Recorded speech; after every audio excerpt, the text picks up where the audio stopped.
নমস্কার, স্বপ্নাবিক নিউজ নেটওয়ার্কে স্বাগত। ফের খবরের শিরোনামে জেলবন্দি আরিয়া দহে ত্রাস জয়ন্ত সিং। ফের জয়ন্ত সিং এর সাক্ষীকে বাড়ি গিয়ে হুমকি দেওয়ার অভিযোগ উঠল তার শাগরেদদের বিরুদ্ধে।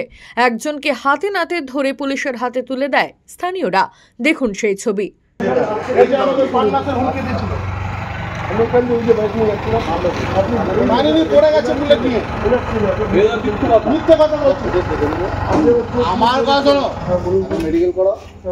আমার বক্তব্য হচ্ছে তোমার যদি পক্ষে সিসি ফুটেজ থাকে নিশ্চয়ই অ্যাকশন হবে। দেখুন আমি যদি আরে অতিরিক্ত কথা বলো না, এই ড্রিঙ্কস করা যেত বা চুপ করে মেডিকেল করাও, কালকে অ্যাকশন হবে।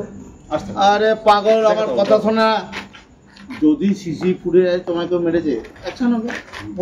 হ্যাঁ, কেন হবে না? আমি নিরপেক্ষ জয়েন্ট সিং কি করেছে? নিরপেক্ষ তদন্ত পাবো। হ্যাঁ, কেন পাবেন না? ও কি করেছে সেটাও আমি এখান দিয়ে বাড়ি যাচ্ছি। বাইকটা নিয়েছে, আচ্ছা বাইকের চাবিটা নিয়েছে, ও মোবাইলটা নিয়েছে, ও মোবাইল আমার কাছে আছে। কেন আমার চোখটা দেখুন দাদা। আরে ডাক্তার আছে তো, আমি ডাক্তার নাকি? আমার মোবাইলটা বাইকটা বলবেন ডাক্তারকে। চলেন, মেজবাবুকে আমি ফোন করেছি তো। যা, আমিও মেজবাবুকে ফোন করি। যা তো, এই তুই ওটা বাইকটা কিনে নে, আমি নিচ্ছি ওটা।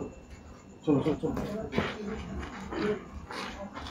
উল্লেখ্য, কয়েক মাস আগে সাক্ষী বিমল পাজাকে গাড়িতে বসে হুমকি দেওয়ার অভিযোগে গ্রেপ্তার হয়েছিল জয়ন্ত সিং এর শাগরেদ সুশোভন সার্কেল।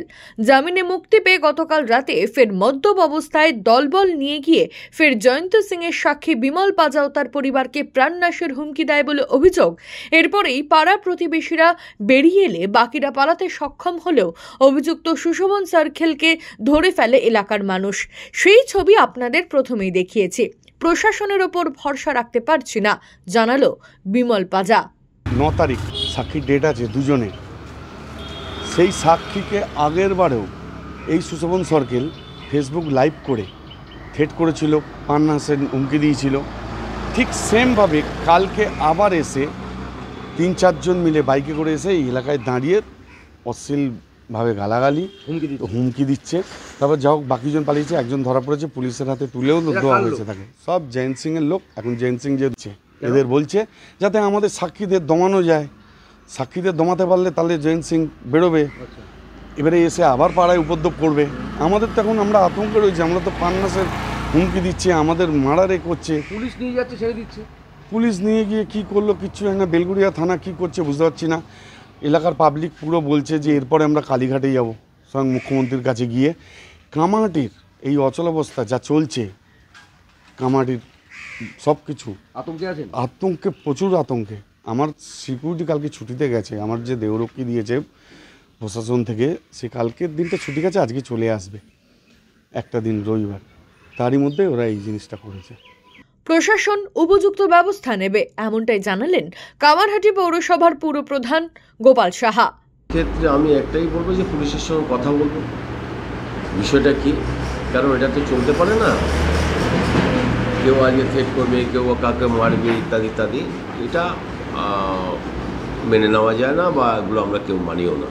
কিন্তু আপনাদের থেকে শোনার পরে এই তো প্রথম শুনলাম। আমি নিশ্চয়ই আমার প্রশাসনের সঙ্গে কথা বলবো, তার জন্য যা যা ব্যবস্থা নিতে হয় প্রশাসনকে আমি অনুরোধ করবো সেই ব্যবস্থা গ্রহণ করার জন্য। বলছি এই সমস্ত কারণের জন্য এলাকার মানুষের মধ্যে একটা আতঙ্ক তৈরি হচ্ছে, কারণ রাতবিরেতে বাইক নিয়ে তাণ্ডব চলছে, হুমকি চলছে, এই একটা ঘটনা চলছে। না, আমার ব্যাপারে দেখুন, মানুষ, প্রত্যেক মানুষের চাই শান্তি থাকে। সেটা আমিও চাই, আমার পরিবারও চায়, সকলের পরিবার, সকল মানুষটি চায়। তো সেখানে শান্তি বিঘ্নিত হলে পরে আমরা একমাত্র ভরসা করি আমাদের পুলিশকে। আমি পুলিশের সঙ্গে সে মতো কথা বলবো, কারণ মানুষকে সুখে শান্তিতে থাকতে দেওয়াই হচ্ছে আমাদের কাজ। খবর পেয়ে ঘটনাস্থলে বেলঘরিয়া থানার পুলিশ পৌঁছে অভিযুক্তকে আটক করে নিয়ে যায়। তবে ফের হুমকির ঘটনায় যথেষ্ট আতঙ্কিত সাক্ষী এবং তার পরিবার। রাজা দে, স্বপ্নাবিক নিউজ, আরিয়াদহ। সমস্ত খবরের আপডেট পেতে লাইক করে সাবস্ক্রাইব করুন স্বপ্নাবিক নিউজ। সেই সঙ্গে বেল বাটন প্রেস করতে ভুলবেন না। আপনাদের একটা সাবস্ক্রিপশন আমাদের জন্য অত্যন্ত মূল্যবান। একই সঙ্গে ফলো করুন আমাদের হোয়াটসঅ্যাপ চ্যানেলটিও। জয় হিন্দ।